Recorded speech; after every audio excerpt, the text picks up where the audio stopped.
Hello, it's James Arter here. I hope you're doing really well. So today I'm going to do a video on Logic key commands. Now there are about a gazillion key commands in Logic, so I'm not going to do all of them. Of course, I don't have the time or the patience for that. But what I'm going to do is I'm going to show you the key commands that I use in basically every single session. My go-to key commands. Some of them you're going to know, some of them you won't know, but either way, I think it's going to be useful. So let's jump in.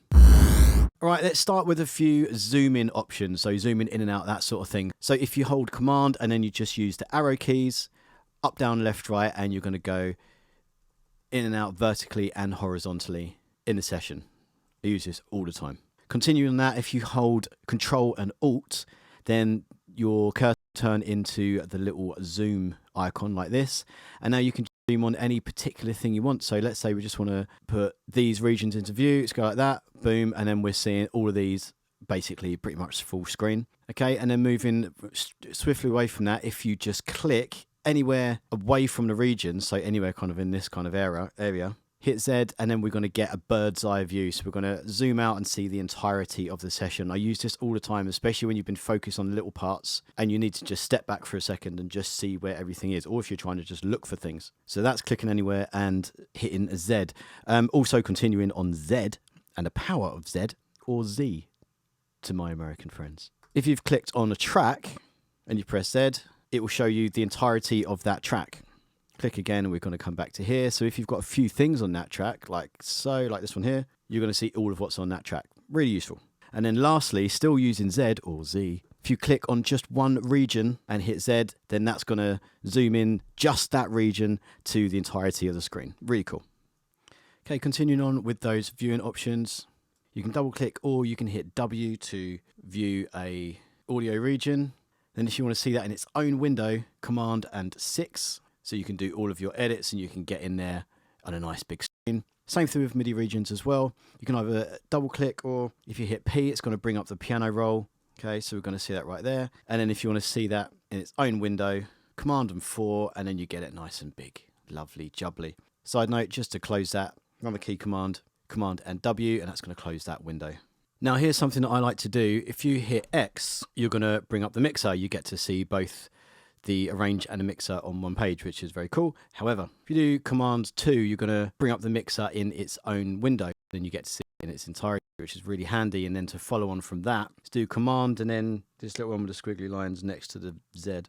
Press that and it's going to cycle through the windows. So, and if you just have two open like what I generally do, you're just going to be flipping between the two. Of course, if you do have more windows open, it will be cycling between all of those three like so. But as I said, I like to mainly leave it just on those two.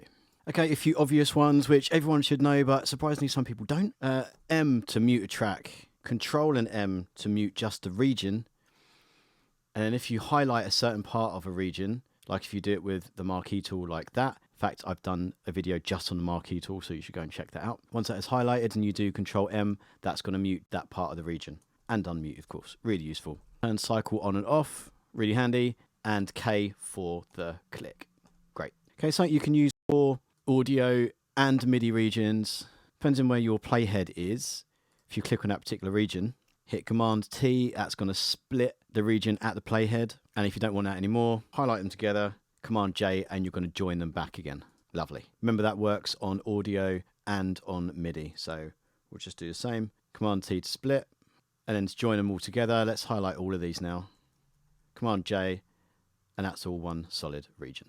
Now with the audio, if they happen to be different regions, so they weren't part of the same thing, and you tried to join them, Command J is basically going to create a new file. It's going to ask you this question. Do you want to do it? Yeah, you know what, why not? It's going to create a new file, and then it's basically bouncing that together. Really, really cool. Another useful one can be to bring an audio file or a sample into position with the playheads. Now, why do you want to do that? Most of the time for me is because I want to get something specifically into a certain position. Often if I'm doing triggers like kick or snare trigger, something like that, and I want to line it up exactly with the track, you get the playhead into position. So I've got this into position here. Highlight the region, hit semicolon, and boom, it's going to snap into position.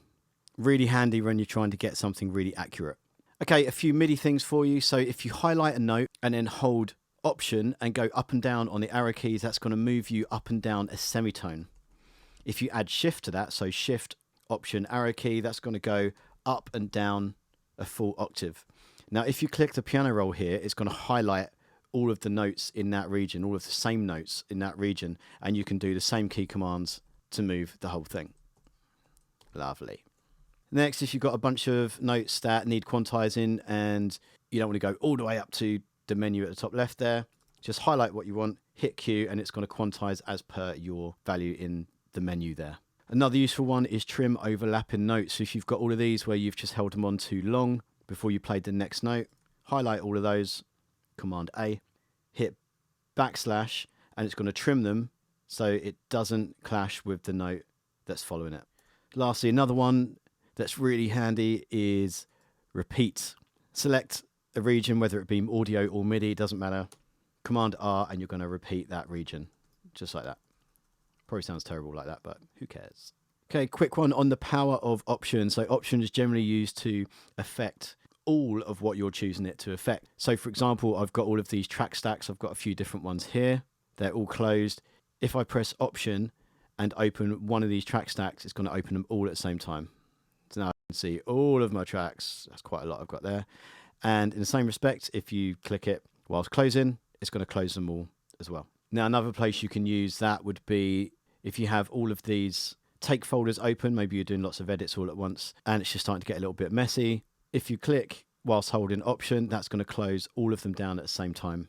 It'll only do it per track, so it's not going to do it if you have them all on all separate tracks, but at least it will do one track at a time, so that's really good. Okay, now lastly, this one is about opening and closing plugin windows. So say I've got one open, which I've just been fiddling around with. If you press V, it's going to hide the plugin, so hasn't closed it down, but when we press V again, it's going to appear again. So really good if you're still working on that plugin, but you just need it to get out of the way so you can do a little bit more work. Now, additionally, say you have multiple plugins open because you're doing lots of things at one time and then you start to get into a mix and you're going a little bit crazy. Instead of having to click close on each of the plugins, if you just press Shift at the same time, it's going to close them all at the same time.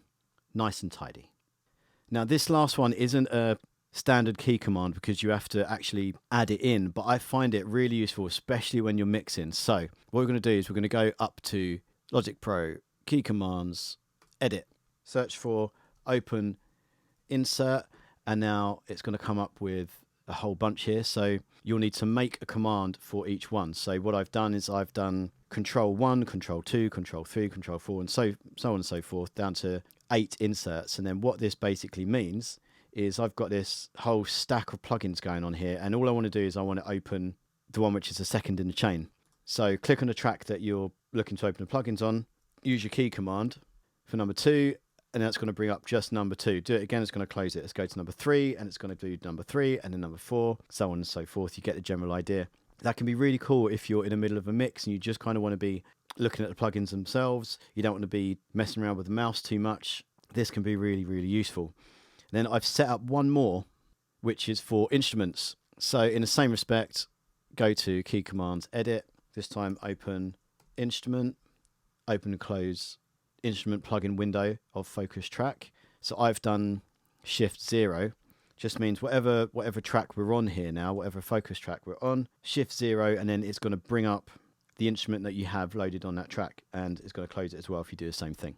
Really handy, nice and tidy. So there you go. Those are the main key commands that I use in every single session. There should be a few in there that you know, and hopefully a bunch that you don't as well. So with any luck, there's something in there which will help to speed up your workflow a little bit. Which ones do you use in every single session which you cannot do without? Leave a few comments below and maybe we can do another video just outlining all of those ones. So thank you very much for watching. If you liked it, hit a like, hit a subscribe, and sign up to the main list, and I'll send you some free stuff. Okay, bye for now. Thanks for watching.